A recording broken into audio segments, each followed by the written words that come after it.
आज जयंतराव पाटील साहेबांनी पुन्हा एकदा भाजपसह मित्रपक्षांना एक धक्का दिलेला आहे।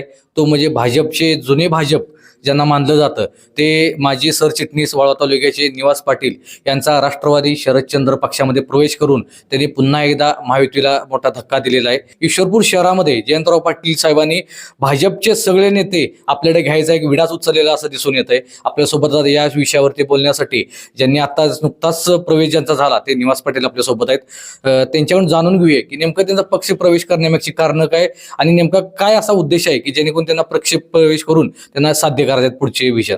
निवास पाटील नमस्ते। नमस्कार। आज आपण एक मोठा एक विषय खळबळजनक केलेला आहे कारण आता निवडणूक सुरू आहे आणि निवडणुकीच्या काळामध्ये असे पक्ष प्रवेश म्हणजे लोकांना खूप मोठी चर्चेचा विषय असतो।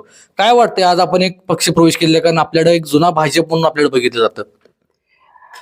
आज मी राष्ट्रवादी शरदचंद्र पवार पक्षामध्ये भाजपचा वाळवा तालुका माजी सरचिटणीस असताना सुद्धा मी पक्षप्रवेश केला। याचं एकमेव कारण असं आहे की 2010 सालापासून मी भाजपचं सरचिटणीस पद माझ्याकडे होतं आणि भाजपचं कामही करत होतो आणि सदस्य नोंदणीमध्ये 5-6 जणांची सदस्य नोंदणी करत असताना जवळजवळ 600 सदस्य केले। हे करून सुद्धा सक्रिय सदस्याच्या यादीमध्ये माझं नाव कुठेही नव्हतं आणि गेल्या 10 दिवसाच्या कालखंडामध्ये पाहिलं तर जुन्या भाजपच्या कार्यकर्त्यांना विचारात न घेता हे नवीन जे नवीन भाजपमध्ये येत आहेत ते जुन्यांना कुठंच जमेत धरत नाहीत, पण ज्यांनी पक्ष जिवंत ठेवला त्यांना डावलण्याचा प्रकार या ठिकाणी होताना दिसतोय आणि हे घडत असताना आपल्या विश्वासाला कुठेतरी तडा जातोय स्वाभिमानाला, म्हणून आम्ही हा निर्णय घेतला। निवास पाटलांना कुठल्या गोष्टीत डावललं? आत्ता एक तर सक्रिय सदस्य नाव नव्हतं ही एक खंत होती मनात आणि दुसरी गोष्ट म्हणजे आम्ही ज्या नेतृत्वाच्या अंडर काम करत होतो त्या नेतृत्वाला पण डावललं गेलं। विक्रम पाटील जे आहेत ते जुने भाजपचे कार्यकर्ते यांनी पक्ष जिवंत ठेवला या इस्लामपूरमध्ये, पण जे उमेदवार उमेदवारी वाटत होते देत होते इस्लामपूरमध्ये त्यांनाच एक उमेदवारी मागण्याची वेळ आली आणि त्यांच्या ज्या उमेदवारी होत्या त्या सगळ्या अपक्ष म्हणून उमेदवार मागे घ्यायला लावण्याची वेळ आली इथं। काय बरं अशी एवढी वाहतात का? कारण भाजप तर आता देशातला जगातला जसा जवळ 1 नंबरचा पक्ष मानला जातो, मग त्यांच्या निष्ठावंतांवर अशी वेळ काय येते? ही वेळ येण्याचं कारण की जे आज पालकमंत्र्यांना जे तडजोड करणं अपेक्षित होतं पालकमंत्र्यांच्याकडून ती झालेली दिसत नाही, कारण त्यांनी हे कुठेतरी मिटवायला पाहिजे होतं। त्यांनी न मिटवता त्यांनी ज्यांचा भाजपशी इस्लामपूर शहराशी काही संबंध नाही यांच्या हातात त्या भाजपची धुरा दिली आणि त्यांनी इथं उमेदवारी निवडल्या गेल्या आणि ही कुठेतरी खंत असल्यामुळं इथले जुने भाजपचे कार्यकर्ते अस्तव्यस्त झाले आणि मानसिक टेन्शनमध्ये होते। त्यामुळे त्यांनी काही वेळेला उमेदवार एखाद्या ठिकाणी मागितली तर तिथं काही गुंड प्रवृत्तीच्या लोकांची उमेदवारी बरोबर ती उमेदवारी मागे घ्या म्हणलं तरी त्यांनी घेतली गेली नाही, त्यामुळे त्यांनी माझ्या अगोदर प्रवेश केला आणि तदनंतरच्या काळात आमच्यासारख्या जुन्या कार्यकर्त्यांना पण नवीन पक्षात प्रवेश करणाऱ्यांनी विचारण्याचं बंद केलं किंवा बोलवण्याचं बंद केलं। मग कुठंतरी स्वाभिमान दुखावला जातोय असं म्हटल्यानंतर जर आपल्याला पक्षात किंमतच नसेल तर मग जिथं किंमत मिळते तिथं जायला काय अडचण नाही आणि जिथं आम्ही गेलोय त्या ठिकाणी आज आम्हाला मान दिला जातोय, किंमत दिली जात्या आणि महत्त्वाचं म्हणजे दूरगामी दृष्टिकोन ठेवून जयंत पाटलाच्या नेतृत्वाखाली आज शरदचंद्र पवार पक्ष काम करतोय। आता आपल्या जे जुने मित्र आहेत ते महेश पाटील असतील, विजय कुंभार असतील यांनी काही दिवसापूर्वी पक्षप्रवेश केला।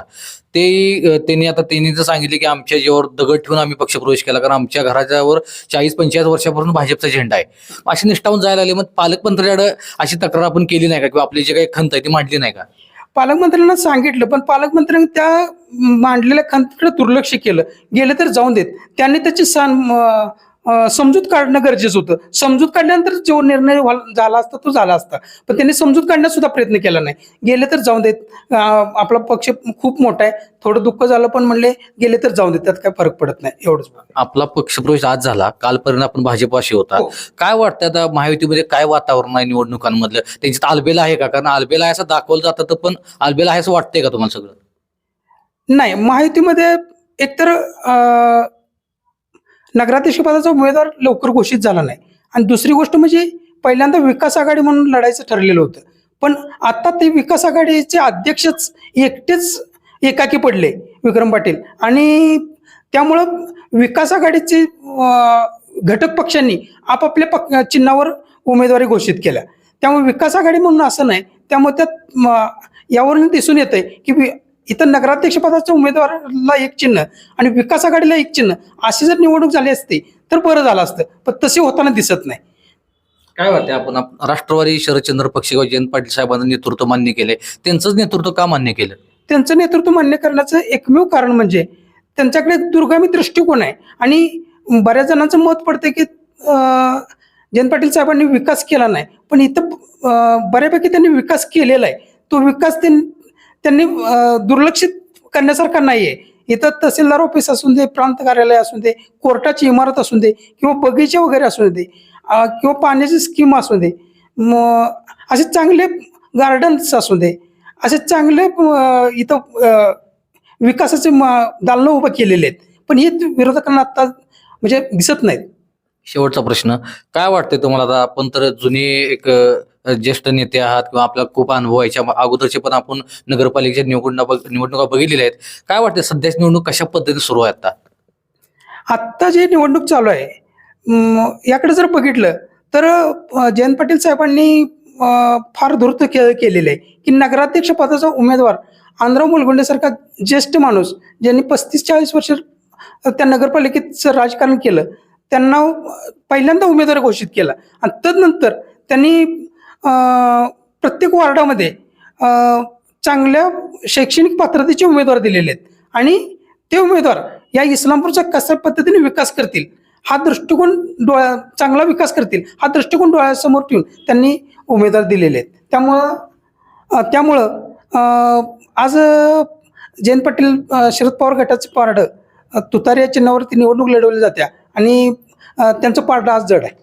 काय वाटतं अजून इथून भविष्य काळामध्ये येणाऱ्या निवडणुकीच्या मतदानाला अजून वेळ आहे काय? अजून तुमच्यासारखे दुःखी चे पक्षप्रवेश होतील का? तसे कोण आहेत का संकेत? आता माझा एक स्वभाव म्हणजे मी स्वाभिमानी असल्यामुळं, तत्वनिष्ठ असल्यामुळं मी उघड प्रवेश केला, पण इथून पुढे समजा उघड प्रवेश नाही झाले तर मताच्या रूपात मात्र प्रवेश दिसतील तुम्हाला.